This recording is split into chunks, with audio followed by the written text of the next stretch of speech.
Olá, eu sou Ana Paula de Andrade Simas e vou falar um pouco sobre o conteúdo do artigo Design Thinking como método para obter a participação das partes interessadas no processo de inclusão da pessoa com deficiência no ambiente de trabalho, uma revisão sistemática da literatura. Esse artigo ele foi elaborado pela Ana Paula de Andrade Simas, sou eu, é aluna de mestrado da Universidade Federal de Pernambuco, e pela professora doutora Laura Bezerra Martins, também da Universidade Federal de Pernambuco. De acordo com o DEIN, o Design Thinking incentiva a busca por soluções por meio da criação do ambiente colaborativo, tendo como premissa o conhecimento dos interesses e valores dos usuários finais. Nesse sentido, a aplicação do Design Thinking revela-se uma estratégia valiosa, pois coloca o usuário no centro do processo, promovendo a empatia e a compreensão das reais necessidades das PCDs. Ao envolver diretamente todas as partes interessadas, inclusive as próprias pessoas com deficiência, esse método possibilita a cocriação de soluções mais inclusivas e personalizadas, atendendo aos interesses de todos os envolvidos no processo. Com base nisso, foi realizada uma revisão sistemática da literatura no período de 24 de junho e foi 25 de julho de 2024, a partir de uma formulação da pergunta-problema de investigação que foi: como o design thinking pode contribuir na participação das partes interessadas no processo que visa a inclusão da pessoa com deficiência no ambiente de trabalho? A base de dados utilizadas foi a Web of Science e Scopus. As palavras e combinações utilizadas para essa busca foram essas. O ano de publicação dos periódicos, ele tinha que estar ali entre 2013 a 2024. O idioma também desses artigos, ele tinha que estar no português, inglês e espanhol. Foram definidos também critérios de inclusão, critérios de exclusão, e com base seguindo esse protocolo, foram identificados 1.253 artigos. Aplicando o teste de relevância 1, o teste de relevância 1 leva em consideração a leitura do título, resumo e conclusão desses 1.253 artigos, não foi identificado nenhum que pudesse responder aquela pergunta de pesquisa. Então, nenhum conseguiu avançar, vamos dizer assim, para o teste de relevância 2, que seria a leitura na íntegra.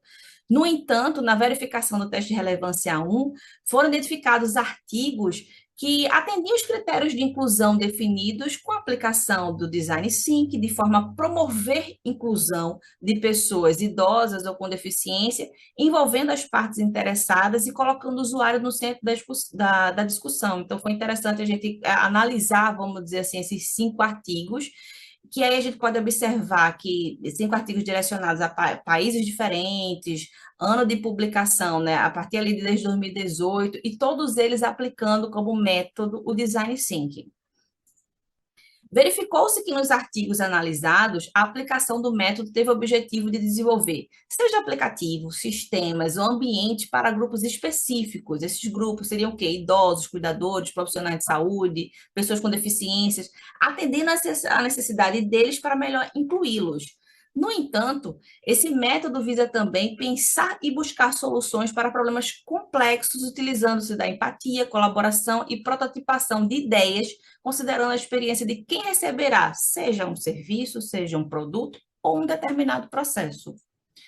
No caso da pessoa com deficiência no ambiente de trabalho, é importante envolvê-la no processo de inclusão, juntamente com outras partes interessadas, mantendo o ser humano sempre no centro do processo, de forma a discutir problemas, por exemplo, né, dentro do domínio de ergonomia, buscar a colaboração dos demais envolvidos para gerar ideias, proposições adequadas sempre para aquele público-alvo, que no caso seria as pessoas com deficiência, PCD. Embora a revisão sistemática da literatura não tenha verificado a aplicação do design thinking para auxiliar na estratégia de inclusão da PCD no ambiente de trabalho, percebeu-se que, a partir do que o método se propõe de sua aplicação nos artigos analisados, ele pode trazer grandes contribuições centradas no ser humano, e isso atende à necessidade das PCDs e dos demais envolvidos da inclusão nesse ambiente de trabalho. Considerando que o protocolo para o levantamento do estado da arte baseou-se em 2 bases de dados, teve um período ali de análise que foi dos últimos 11 anos, ele pode apresentar uma compreensão limitada, o artigo. No entanto, futuras pesquisas podem abordar uma maior amplitude, utilizando outras bases de dados, protocolos e até, de fato, uma própria aplicação no ambiente de trabalho, a fim de dar continuidade a essa investigação sobre a utilização do DT para auxiliar na estratégia de inclusão no ambiente de trabalho. Obrigada.